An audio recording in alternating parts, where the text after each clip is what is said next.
షర్మిల రాజకీయం ఓ పదే పదే చర్చ ఎందుకు వస్తుందంటే రేపో మాపో చేరిపోతుందంటూ కాంగ్రెస్ పార్టీ కూడా ప్రకటించడంతో తప్పేం లేదు. ఆవిడ కాంగ్రెస్ పార్టీలో వైఎస్ఆర్టీపీని విలీనం చేస్తానంది, మొన్న తీసుకోలేదు.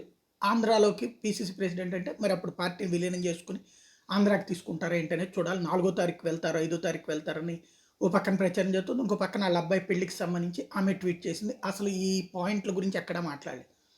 మేబీ చేరిపోవచ్చేమో. ఏమవుతుంది? Very simple. కాంగ్రెస్ పార్టీ అయితే అధికారంలోకి ఏం రాదు. కనీసం ఒక్క అసెంబ్లీ సీట్లు గెలుచుకునే పరిస్థితి ఏం లేదు. ఒక్క పార్లమెంట్లో డిపాజిట్ దక్కించుకునే పరిస్థితి ఏం లేదు ఆంధ్రప్రదేశ్లో. అందులోకి వెళ్ళడం వల్ల షర్మిలకి ఏంటి ప్రయోజనం, కాంగ్రెస్కి ఏంటి ప్రయోజనం? కాంగ్రెస్కి లైమ్ లైట్లో పేరు ఉంటుంది.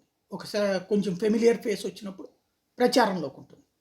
అదే సమయంలో ఇప్పుడు ఆళ్ళ లాంటి వాళ్ళు చేరినప్పుడు కొన్ని ప్రాంతాల్లో ఇంతకుముందు డిపాజిట్లు కూడా 2014లో 2019లో అంతకంటే దారుణంగా దిగజారిపోయింది. ఈ దఫా కాస్త బ్యానర్లు కట్టేవాళ్ళు ఉంటారు, జెండాలు కట్టేవాళ్ళు ఉంటారు. 1% 2% ఓట్లు పెరగచ్చు.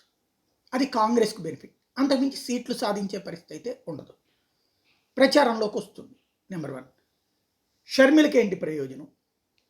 షర్మిలకి వాళ్ళ అన్నయ్య మీదన అన్నయ్యని దెబ్బ కొట్టడానికి తను ఉపయోగపడుతున్నానన్నటువంటి ఫీలింగు, మానసిక సంతృప్తి తప్పించి ఏముంటుంది?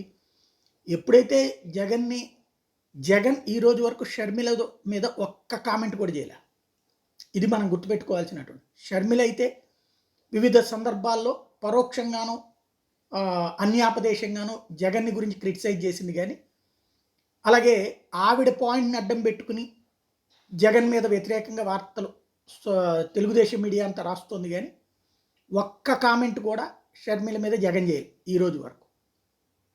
అన్న మీద విపరీతమైన ప్రేమ ఉంది షర్మిలకి అని చెప్తుంటే ఆ అన్నని ఇరికించాలని షర్మిల ప్రయత్నించింది, కానీ చెల్లిని ఇరికించడానికి అన్నేం ప్రయత్నించాల. ఇంకొకటి, ఇంటికి ఒకళ్ళ చేతి మీదనే నడవాలన్నది జగన్ యాటిట్యూడ్. అలా కాకపోతే ఏమవుతుందో మన తెలంగాణ చూశారు, లేకపోతే తమిళనాడు చూస్తున్నారు, లేకపోతే కర్ణాటక చూస్తున్నారు. వచ్చాక రాజకీయాల్లో కొట్టుకు సావడం కంటే ముందే ఎవరి పనాలు చూసుకోవడం బెటర్. షర్మిలకి వచ్చే ప్రయోజనం, జగన్ని తిడితే కవరేజ్ వస్తుంది. ఈనాడు, ఆంధ్రజ్యోతి ఇట్లాంటి వాటిలో కవరేజ్ వస్తుంది. ఆ కుటుంబంలో రచ్చ అన్నటువంటి పాయింట్ వస్తుంది తప్పించి ఆవిడికి అదనంగా వచ్చే ప్రయోజనం, ఒకవేళ ఏ రాజ్యసభ లాంటిదో కాంగ్రెస్ పార్టీ ఇస్తుందా అట్లాగైతే ప్రయోజనం తప్పించి, లేకపోతే శాశ్వతంగా వైసీపీ అభిమానులకి, జగన్ అభిమానులకి లేదా వైఎస్ఆర్ కుటుంబ అభిమానులకి దూరం అవుతుంది.